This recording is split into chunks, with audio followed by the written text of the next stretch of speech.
Olá, começa mais um programa Diálogos aqui na TV Unesp. No programa de hoje nós recebemos o professor Joseph Strabahar da Universidade do Texas. Nós conversamos sobre o consumo de mídia. Olá, professor, muito obrigada por sua participação em nosso programa. Obrigado, um prazer é meu. Eu gostaria que o senhor nos atualizasse em relação a esse consumo de mídia que hoje tem caracterizado as pessoas que assistem à televisão, navegam na internet, leem livros, jornais e etc. Então, exatamente, está tornando-se um pouco mais complexo. Hoje, lá nos Estados Unidos, por exemplo, já ouvimos notícia esta última semana que jovem abaixo de 20 vê mais televisão pelo YouTube que pelos canais ou abertos ou de cabo mesmo. Então, está mudando rapidamente e com diferenciações notáveis entre gerações. Por exemplo, pessoas abaixo de 10, abaixo de 20, abaixo de 30 e também com as outras gerações também de hábito, né? Então, essa noção de que é TV mesmo está mudando, né? Para jovem abaixo de uns 20, já é uma coisa inerentemente interativa, né? A televisão teria que ser interativa. Tem que ser interativa. Me lembro de, já há 5 anos atrás, ler uma entrevista com uma menina de 12, dizendo, puxa, essa TV tradicional é muito chato, não pode interagir com ela, porque eu queria ver ou fazer alguma coisa com que não posso interagir. Então, é um desafio mesmo para o pessoal de TV. Como fazer um TV que atrai esta geração com a esperança de, bem, quase a necessidade, imperativo de ser interativo mesmo, né? Pensando nessa interatividade, é um conceito meio complexo para que a gente possa definir e entender o que vem a ser a interatividade. Mas pensando nessa geração dos abaixo de 20 anos, né? Que estímulos, que conteúdos, que propostas viriam nessa direção de ter uma TV interativa? Por exemplo, para a minha geração, a interação foi mais ou menos mais a escolha. Já foi considerado como interativo TV a cabo, por exemplo, em que eu posso prosseguir com interesses mais específicos. Se queria assistir 20 horas por dia de golfe, podia, né? Então, isto já foi uma delas. A segmentação do conteúdo para a sua geração já é uma questão interativa. Então, mais escolha. Então, este continua a ser, né? Eu quero ter muito mais escolha. Então, uma outra definição de interatividade quase completa hoje em dia para nossos meninos abaixo de 20 ou 30, por exemplo, seria eu quero ver o que eu quero, quando eu quero e onde eu quero. Então, tem que ter uma oferta de TV com grande escolha, muita escolha mesmo, para onde, quando e o que quiser. Então, mesmo para a nossa TV, é um grande desafio. E a tentativa mais atual é controlado pela indústria de cabo. Então, ele já tem 500 canais, então tem muita escolha, em princípio, mas os jovens não estão satisfeitos com isso. Eles querem, pelo menos, um grau de interatividade de ver, eu quero ver este trecho, neste momento, no meu celular, andando na rua. Então, a questão da portabilidade é algo que deve ser considerado pelos produtores de conteúdo da televisão tradicional. Exatamente. E tem, então, uma outra coisa que é desafiador para a televisão é que tem que dimensionar uma certa televisão que funciona muito bem para grande televisão na sala de estar, mas também funciona no celular para alguém andando na rua mesmo. Então talvez tenha versões diferentes das mesmas programas, por exemplo. Por exemplo, eu dou um curso de introdução à mídia online. É todo virtual. Eu fiquei sabendo uns 2, 3 anos atrás, talvez um ano depois que comecei o curso, que teve muito aluno. Vamos dizer que tenho 400 alunos. Talvez uns 100, pelo menos, estão fazendo quase todo o curso no celular. Então, eu tenho que redimensionar um pouco o visual do curso para ser adequado no celular. Então, o que eu fiz? Eu fiz uma mudança de um curso tradicional com PowerPoints, com 3, 4 pontos, uma imagem. Então, demanda, exigência deles foi, nós queremos uma imagem para cada ponto que o professor senhor faz. Então, por aí, eu tenho que ser capaz de ver esta imagem, este ponto no meu celular. Então, já este ano mesmo fiquei modificando todas as palestras para ter um visual para cada ponto e muito mais material em vídeo para manter o interesse dele. Também fiquei sabendo que realmente o limite de atenção eles é 15 a 20 minutos. Então, curtei todas as palestras em sessões de 15 a 20 minutos. Então, é um exemplo do processo em que todas as versões de televisão, desde a sala de aula até televisão normal, entre aspas, tem que pensar nesse momento como nos adequamos para um público que quer coisas mais curtas, que quer coisas vistas no celular mesmo ou no tablet, numa variedade de formatos, né? E quer ver no conveniência deles. Nesse processo, professor, de pensar em construir esses novos conteúdos, né? Ouvir a demanda desses jovens, dessas crianças, seria fundamental. E o senhor acredita que os produtores de conteúdo estão dispostos, estão em direção a conhecer essas demandas para produzir esses conteúdos diferenciados? É uma boa pergunta. Inclusive, nos Estados Unidos, por exemplo, um belo exemplo é o YouTube contrastado com TV aberta e também contrastado com TV de cabo. Então, chegou este ano para ter mais audiência para o YouTube, para o jovem, do que para qualquer outro canal. Está ganhando, acho que dobrou o ingresso publicitário para o YouTube no ano passado. Agora é um canal. Também o Netflix se anunciou, agora somos canal de televisão mesmo, né? E dá esta conveniência para o jovem ver um programa um seriado quando está no ônibus, quando está no quarto com os amigos, que quer ver 5 episódios desta série em sequência. Estamos adequando para isso, né? Então, tanto o YouTube como o Netflix agora tem mais audiência que qualquer... Então, teve notícia uns 6 meses atrás já, que o YouTube agora tem mais audiência que qualquer outro canal de televisão. Então, também desafio grande para a televisão.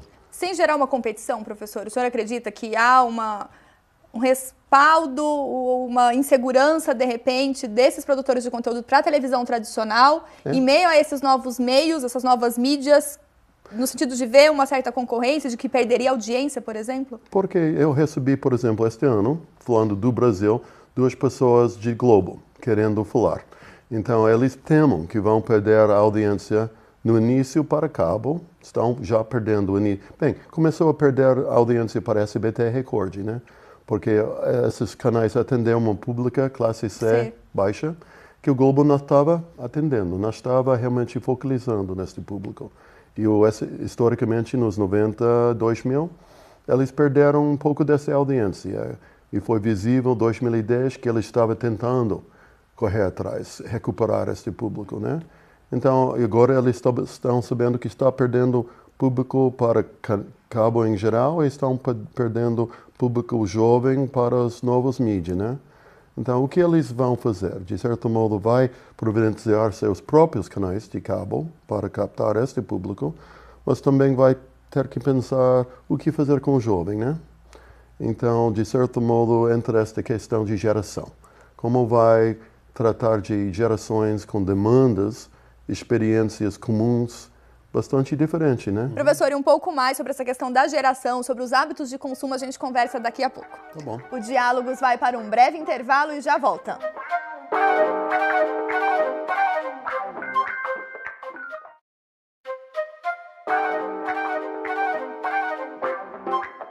Olá, estamos de volta com o Diálogos aqui na TV Unesp e hoje nós recebemos aqui no estúdio o professor Joseph Srabahar da Universidade do Texas. Ele é um dos professores convidados pelos programas de pós-graduação em Comunicação e Televisão Digital da Faculdade de Comunicação aqui da Unesp em Bauru. Professor, continuando nossa conversa sobre essa questão do consumo de mídia, nós comentávamos essa mudança do perfil desses receptores de conteúdo e que hoje não são mais meros receptores. Eles também produzem determinados conteúdos exatamente por essa potencialidade da portabilidade, da instantaneidade, da conectividade. Nesse sentido, eu gostaria que o senhor explicasse para a gente como que se desenvolve esse hábito desse novo receptor, desse novo produtor de conteúdo que não fica apenas cristalizado pelas pessoas, pelos profissionais da área. De certo modo tem a ver com essa ideia de geração, que a geração atual, vamos dizer, nos Estados Unidos seria abaixo de 30, 35, que talvez um pouco mais jovem, né? Mas tenho uma ideia que esta geração de certo modo são os nativos digitais. Esta famosa ideia. E um aspecto é que eles têm esta esperança de ter o que quer, mas também têm toda uma disposição, vamos dizer, de produzir. Então, esse falado o Web 2.0, né? Em que e se você examina, por exemplo, o Facebook também está mudando, de certo modo, a ser canal de televisão. Porque hoje eles carregam muito chamada, tem links, ou até mais que links, eles contêm produções de televisão que as pessoas fazem com celular. Eu vi um número que talvez um terço parte, talvez metade do material no YouTube é produzido com iPhone. Rapidamente, mas às vezes cuidadosamente. Tem aulas já nos Estados Unidos instruindo os alunos em como fazer uma produção de qualidade mesmo com iPhone. Tem então aulas de produção de cine que usam o iPhone. Então, porque é uma coisa que quase todo mundo tem, ou algum equivalente de Samsung, alguma coisa assim. Então, tem muita gente já experimentando. E tem incentivos. O YouTube, por exemplo, uma razão através do sucesso dele, eles oferecem incentivos para jovens construir o seu próprio canal. Então, aqui acho que um exemplo é Porta dos Fundos, né? Porta dos Fundos, sim. Exatamente. Este grupo de amor que, do que eu vi recentemente, eles rendem mais no YouTube do que no Globo, né? Sim. Então, é uma experiência interessante para contrastar, que já chegou, de certo modo, este novo modelo no Brasil, que o YouTube, provavelmente o Facebook, por exemplo, o Face coopera, mas também concorre com o YouTube. Pode ser uma canal alternativa para carregar essas novas produções. Então, é muito natural para o jovem clicar no laptop, agora eu vou gravar um YouTube para dizer o que quero. Na minha aula lá eu dou um exemplo de uma jovem na UCLA, no Los Angeles, que fez toda uma gravação irritadíssimo com asiáticos falando nos celulares deles na biblioteca. E foi visto por 2 milhões de pessoas e os ataques contra ela, por ser racista, atingiram mais público ainda, 3, 4 milhões de pessoas têm visto essas respostas dela. E ela recebeu tão vergonha sobre isso que tive que mudar de universidade. Então foi uma coisa notável, né? Que a repercussão de uma dessas coisas, casualmente gravado, sem pensar mesmo, teve toda uma grande repercussão. Então, é interessante como tem esta disposição quase automática. Eu tenho algo a dizer, vou gravar para o YouTube, mandar sem pensar. E isso é um perfil desse jovem, desse nativo digital, como o senhor conceituou, de certa forma. Mas como que a gente pode estabelecer uma relação entre as gerações? Então, esse jovem, ele tem uma mãe, ele tem, de repente, uma avó que convive com ele. Como que se estabelece esse consumo dessas mídias, essa produção de conteúdo, pensando nessas 3 gerações, por exemplo? Exatamente. Se você, usando essa linguagem do nativo digital, por exemplo, a ideia é que tem certa geração cujo instinto é já pensar digitalmente. Para muito jovem, por exemplo, o Dennis me contou que a filha dela... O Dennis, professor da Unesp aqui em Bauru. Professor Dennis, que o filho de 4 anos, uma vez levou uma revista e tentou, assim, em vez de folhear, o instinto dela não foi folhear, como tradicional, mas assim fazer como se fosse um tablet, né? E teve uma imagem famosa que uso na aula, que foi muito divulgada, de uma menina de 1 ano tentando fazer isso com uma revista, porque a coisa natural dela não foi folhear, foi assim tentar passear como fosse tablet. Então isto já mostra um pouco qual é o instinto, né? Instintual para muita gente abaixo de 20, mas talvez já vai ter uma outra geração dessas meninas de 4 anos ainda mais digital, na expectativa, na rotina, no instinto dela. Mas vamos dizer, em cima de 35 anos, talvez, ou 30. Tem outra geração como a minha, por exemplo, que são imigrantes digitais. Não foi a nossa língua materna, mas imigramos e estamos prosperando. Mas tem uma outra geração mais velha para que isto não é nada incentivo. É difícil acessar isso. Tem que pedir aos filhos e netos ajudam eles. Então, de certo modo, uma questão de idade, uma questão de educação, de necessidade de trabalho, se você fosse obrigado a trabalhar com computador, etc. Você teria que se habituar, se familiarizar com essa nova linguagem, com essas novas mídias. E também, então, tem várias definições de geração. Uma é que uma definição de família, avó, mãe, filha. Outra é uma coisa definida pela sociedade. Nos Estados Unidos, eu sou baby boomer, por exemplo. Esta geração que nasceu depois da Segunda Guerra, com grande expansão de economia, grande expansão de educação, muitas perspectivas, então, mundo aberto para nós. Então, foi uma geração definida por esta experiência histórica, né? Mas também tem definições por mídia mesmo. Então, aí vem a ideia da geração digital, que foi, de certo modo, já formado pela sua experiência com mídia, quase mais que qualquer outra coisa. Então, esta coisa tem essa definição de família, de sociedade e também de experiência com mídia.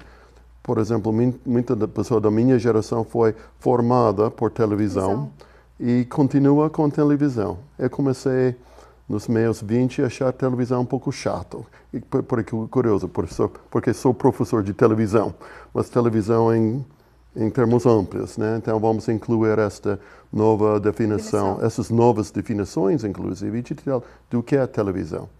Então tem toda uma série de controvérsias aqui, como lá nos Estados Unidos, o que é televisão hoje em dia, né? Então, para mim, já é uma coisa mais interativa. Para o jovem de 15 anos, ainda mais interativa. Para muitos colegas da escola secundária, eles são mais tradicionais. E fica com a ideia, talvez, de televisão de cabo, muito segmentado, como a sua definição geracional do que é televisão. E nessa perspectiva, para traçar um paralelo com o Brasil e com os Estados Unidos, a gente vai conversar no próximo bloco com a professora Maria Cristina Gobi, da Unesp em Bauru, que estuda um pouco da América Latina e ouvir um pouco da sua experiência enquanto norte-americano, que vive no Brasil, de certa forma, fazendo as visitas e cursos para os alunos, para traçar um pouco desse panorama. Tá bom. O Diálogos faz mais uma pausa e já volta.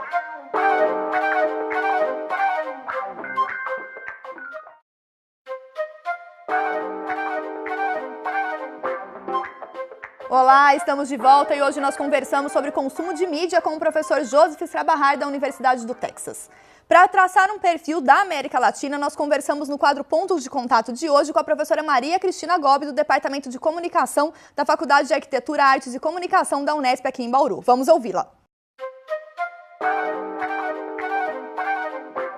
Nossa América Latina tem cada vez mais representado, se representado nesse grande mercado, principalmente no que tange à juventude, na faixa etária de 18 a 30 anos. Então, o consumo, de um modo geral, principalmente pelas novas tecnologias, cresceu muito. E aí, quando eu estou falando de novas tecnologias, estou falando de smartphone, estou falando de tablet, estou falando de horas de acesso, né? Então, o Brasil, por exemplo, é um dos campeões em horas de acesso online, né? E principalmente em redes sociais.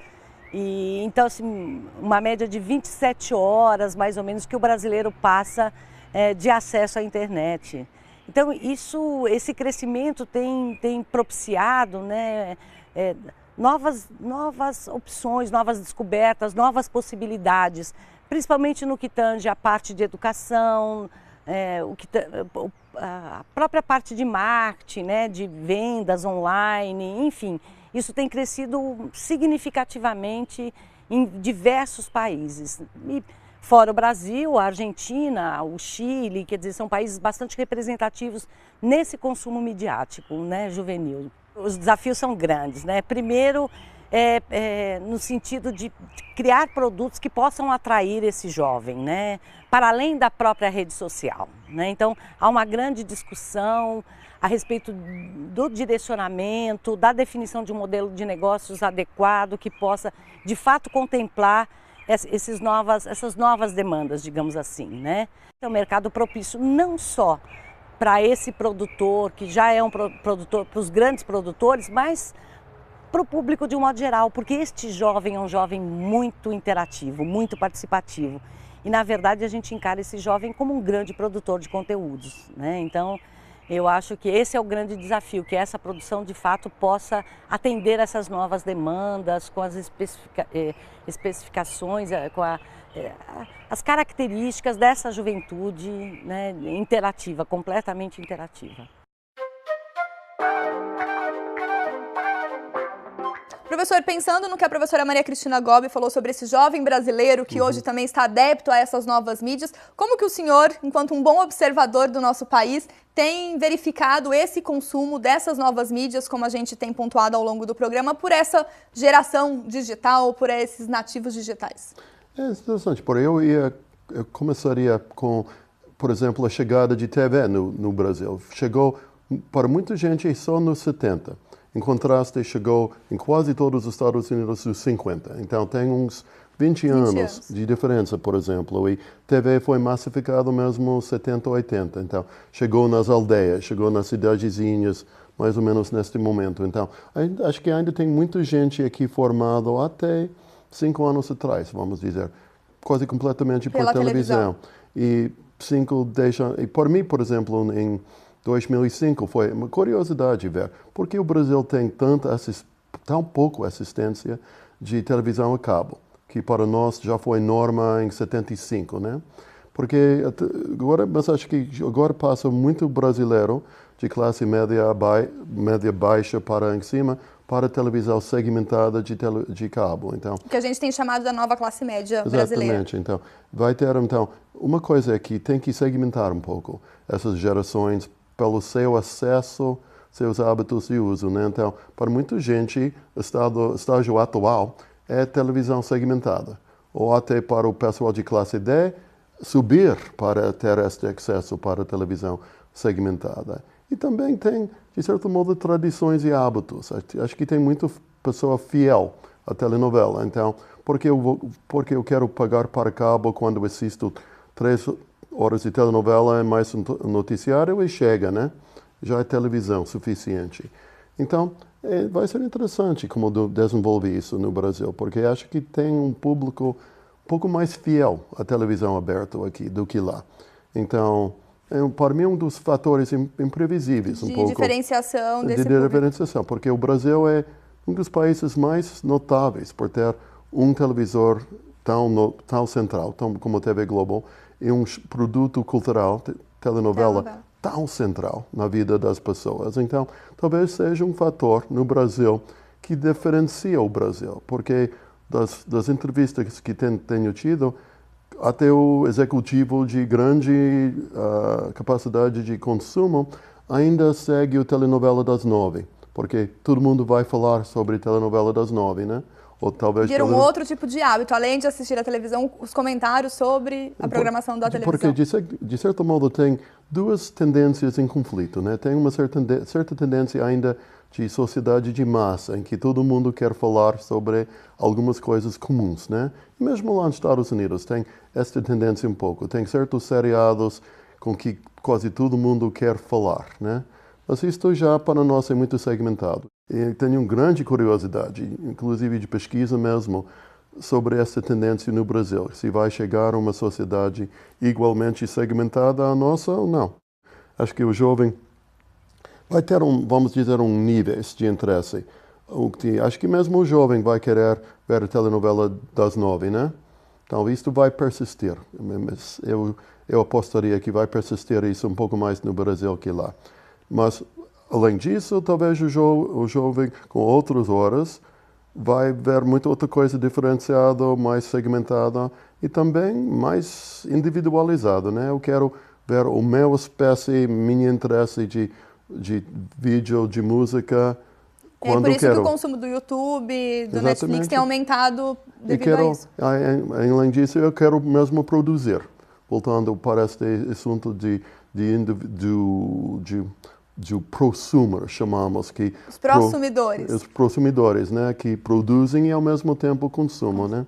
e que a gente possa, professor, continuar acompanhando essas mudanças e sempre pensando num conteúdo de qualidade, de formação e de informação para o nosso público. Porque tem, de certo modo, todo um desenvolvimento tecnológico que possibilita essas coisas.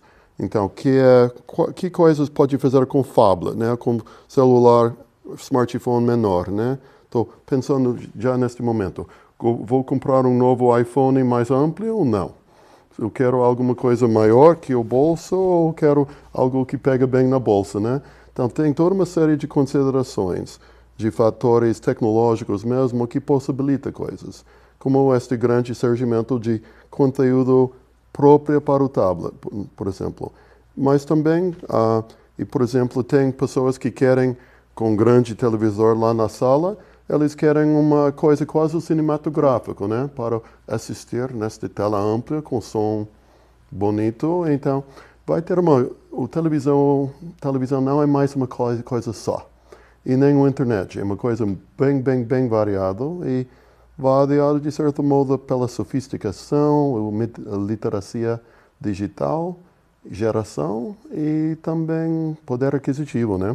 De certo modo. São muitas questões em volta disso. Eu gostaria de agradecer mais uma vez a sua participação aqui no programa Diálogos. Em nome do programa de pós-graduação de Comunicação e TV Digital, também agradecer e convidá-lo para voltar ao Brasil em breve com mais uma pesquisa para trazer esse panorama tão importante para a nossa sociedade. Muito obrigada, professor. Seria gostoso para mim também. Obrigado, né? Muito obrigada. Ok. O Diálogos fica por aqui. Se você quiser rever este programa e entender um pouco mais sobre o consumo de mídia, acesse o nosso site. Obrigada pela companhia e até mais.